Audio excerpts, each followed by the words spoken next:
Pessoal, não sou a maior autoridade em direito penal, mas a mim coube trabalhar com vocês um ponto aqui do direito penal, que é o crimes contra o patrimônio, furto, roubo, extorsão, dano, apropriação indébita, estelionato e receptação. Vejam só, na prova do concurso de juiz do trabalho, o que costuma ser cobrado bastante é a apropriação indébita de natureza previdenciária, tá?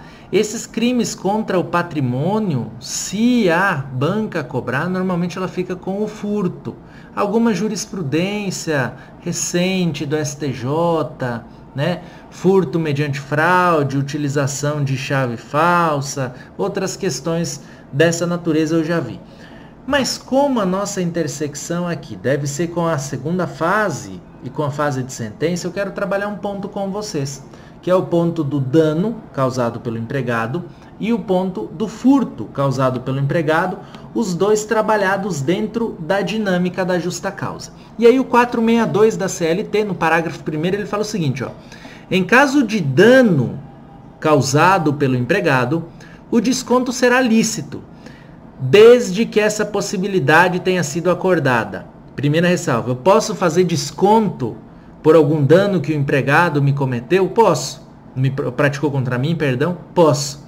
Posso descontar. Desde que haja uma previsão contratual. Mas eu tenho uma segunda ressalva, uma segunda hipótese. Eu também posso descontar quando houver dolo do empregado. E vejam só, a ocorrência do dano com dolo de empregado, se configurar um crime contra o patrimônio, um dano contra um patrimônio do empregador, pode gerar a responsabilização do empregado também na esfera criminal. E aí vem a dúvida, Alexandre, eu tenho alguns apontamentos a fazer aqui, porque suponha que o empregado furte na empresa, né? Aí o patrão, para mandar ele embora, tem que esperar necessariamente a condenação criminal transitada em julgado ou no curso de uma demanda tendente a discutir a ocorrência do furto, o juiz deve paralisar, suspender o andamento da ação trabalhista para aguardar o transcurso da ação penal.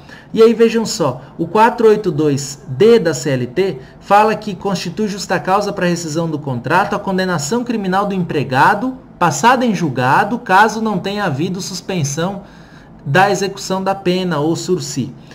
Nessa circunstância aqui, o que acontece? O empregador ele participa à justa causa quando ele já tem o aparato criminal passado em julgado, o processo criminal decidido com trânsito em julgado.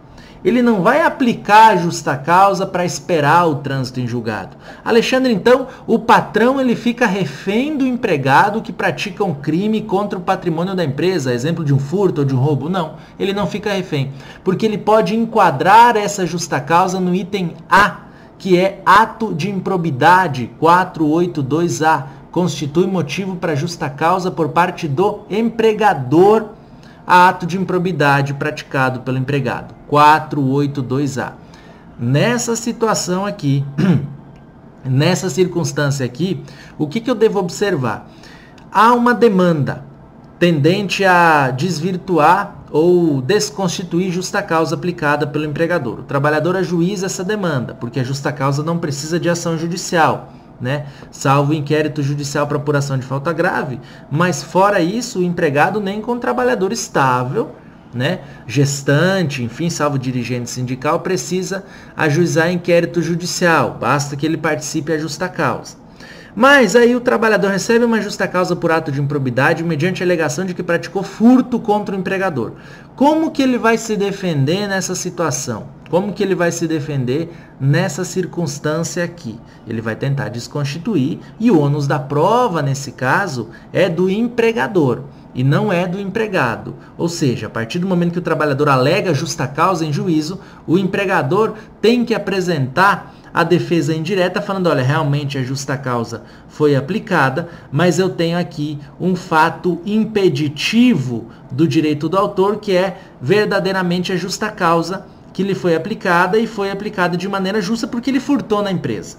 tá? Eu aplico essa justa causa com base no ato de improbidade. E aí suponha que essa justa causa por furto tenha paralelamente uma ação criminal transitando junto, ou tramitando junto com ela no juízo criminal. Eu tenho aqui uma prejudicialidade exógena de natureza heterogênea, porque é uma prejudicialidade de fora do processo, em juízo de competência diferente. Olha, e tende a jurisprudência a entender que não, que eu não tenho essa prejudicialidade aqui. Por que a jurisprudência fala isso para mim? Porque ela diz que quando eu tenho um aparato necessário do ponto de vista probatório na justiça do trabalho, no processo trabalhista, eu não dependo do processo criminal para decidir. Então, massivamente, majoritariamente, vem entendendo a jurisprudência que nessas circunstâncias aqui é desnecessária a suspensão do processo trabalhista para aguardar o transcurso do processo criminal. Porque quando a legislação assegurou ao empregador a utilização do ato de improbidade, ou da dispensa, perdão, pelo ato de improbidade, ela entregou poderes para que ele fizesse isso de maneira administrativa. Então, se o trabalhador pratica um furto ali e posteriormente venha a ser dispensado por justa causa pelo empregador, ele vai discutir na Justiça do Trabalho, e o juiz do trabalho independente, até pela independência das instâncias da Justiça Criminal ou da Vara Criminal, pode decidir a revelia de uma decisão que se aguarda no juízo comum, ok? Então, nesse caso, eu não suspendo o processo trabalhista, é o que prevalece. São esses os pontos que eu queria discutir com vocês a respeito dos crimes contra o patrimônio na Justiça do Trabalho. Sigamos firmes.